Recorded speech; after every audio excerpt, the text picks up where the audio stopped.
আমি পাষাণ, আমি নির্হৃদয়। আমার মধ্যে কোনো দয়া মায়া নেই, আমার মধ্যে কোনো ক্ষমা নেই, আমার মধ্যে কোনো করুণা নেই, আমার মধ্যে কোনো আবেগ নেই। আমি একজন নিষ্ঠুর মানুষ। আর এই নিষ্ঠুর মানুষের কাছে আর কখনো মাথা খুঁটবো না। এই পাষাণ মানুষটির কাছে কখনো আর চাইবো না যে তুমি গলে এবার জল হয়ে যাও। এরকম কথা আমরা অনেক মানুষ আছি একটি বিশেষ মুহূর্তে আমাদের কাছের মানুষগুলোর কাছ থেকে শুনতে পাই। সেই মানুষগুলো আমাদেরকে অতি অতি কঠোর ভাষায় এই সমস্ত উপাধি দেয়, এই সমস্ত কথা আমাদের বলে যে আমরা নাকি নিষ্ঠুর, পাষাণ। তার সামনে যদি আমরা মাথা কুটে মরেও যাই, তবুও মনে কোনো রকম দয়া মায়া সৃষ্টি হবে না। একবার ভেবে দেখো তো এই মানুষটি কেন পাষাণ হয়েছে। একবার ভেবে দেখো তো এই মানুষটি কেন নিষ্ঠুর হয়েছে। একবার ভেবে দেখো তো সেই মানুষটির কাছে আমি যে এত কাকুতি মিনতি করছি, তবু মানুষটি কেন গলছে না, সেই মানুষটি কেন ক্ষমা করছে না। নিশ্চয়ই তুমি এমন কিছু করেছো, তুমি তাকে এতটাই আঘাত দিয়েছো, এতটাই কষ্ট দিয়েছো, এতটাই যন্ত্রণা দিয়েছো, সেই মানুষটি দিনের পর দিন সেইগুলো ভোগ করেছে। সেই মানুষগুলো যন্ত্রণা ভোগ করতে করতে একসময় বুঝে গেছে যে তাকে আর নরম থাকলে চলবে না, তাকে আজ আর সহজ থাকলে চলবে না, কঠিন হতে হবে। কারণ আমরা সবাই জানি কঠিনে আঘাত করলে সেই আঘাত কিন্তু সেই কঠিনকে ভেদ করতে পারে না, বরঞ্চ সেই কঠিনের থেকে আঘাতটা ফেরত যায় তার কাছে। তাই যখন আমাদের কঠোরতা ফেরত যায় আমাদের সামনের মানুষের বুকে আঘাত রূপে আঘাতটা হানে, ঠিক তখনই সেই মানুষগুলো চমকে ওঠে।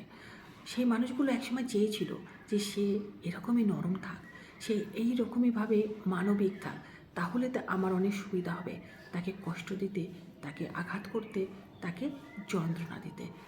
আজকে আমি যন্ত্রণায় ছটফট করছি না বলে সেই মানুষটি ব্যাকুল হয়ে গেছে। আজকে আমি কঠিন হয়েছি বলে সেই মানুষটি বুঝতে পারছে যে আমার কাছে ফিরে আসতে গেলে তার কতটা কাঠখড় পোড়াতে হচ্ছে। আজকে আমি তাকে ফিরিয়ে দিয়েছি বলে সেই মানুষটি বুঝতে পারছে যে তার দ্বারা কতটা অসম্মানিত, কতটা অপমানিত আমি আজকে হয়েছি। এই দিনটি একদিন হয়তো সেই মানুষটি তাকে দিয়েছিল, আজ যখন সে ফিরিয়ে দিচ্ছে তখন সে নিজের মনে করে যন্ত্রণায় ছটফট করছে। তাই যখন সেই মানুষটি তোমার উপরে সদয় ছিল, যখন সেই মানুষটি তোমার উপরে মানবিক ছিল, যখন সেই মানুষটি তোমার উপরে নরম মনোভাব দেখিয়েছিল, তখন তুমি তাকে একবারের জন্য ধন্যবাদ জানাওনি? তখন তুমি পাঁচজনের কাছে একবারও বলনি সেই মানুষটির কোমল হৃদয়ের কথা? আজকে যখন তোমার আঘাতে তার হৃদয়টি শক্ত হয়ে গেছে, এখন তুমি জনে জনে বলে বেড়াচ্ছ, এখন তুমি কষ্ট অনুভব করছো, তার দেওয়া আঘাত তুমি সহ্য করতে পারছো না। ভেবে দেখো তো একদিন তো তুমিও দিয়েছিলে তাকে এই আঘাতটা। তাই আঘাত যদি কাউকে তুমি দাও, কাউকে যদি যন্ত্রণা দাও, কাউকে যদি বারবার তুমি অপমান করো, তাহলে একসময় দেখা যাবে সেই মানুষটি ঠিক এইভাবে পাষাণের মতন শক্ত হয়ে যাবে। আর তখন তুমি তার দেওয়া আঘাতটা কিছুতেই সহ্য করতে পারবে না। তাই প্রত্যেকটা মানুষের কাছে এই বার্তাটাই বলার, কোনো মানুষকে আঘাত দিও না, অযথা কষ্ট দিও না, তার কোমল হৃদয়টাকে শক্ত করো না।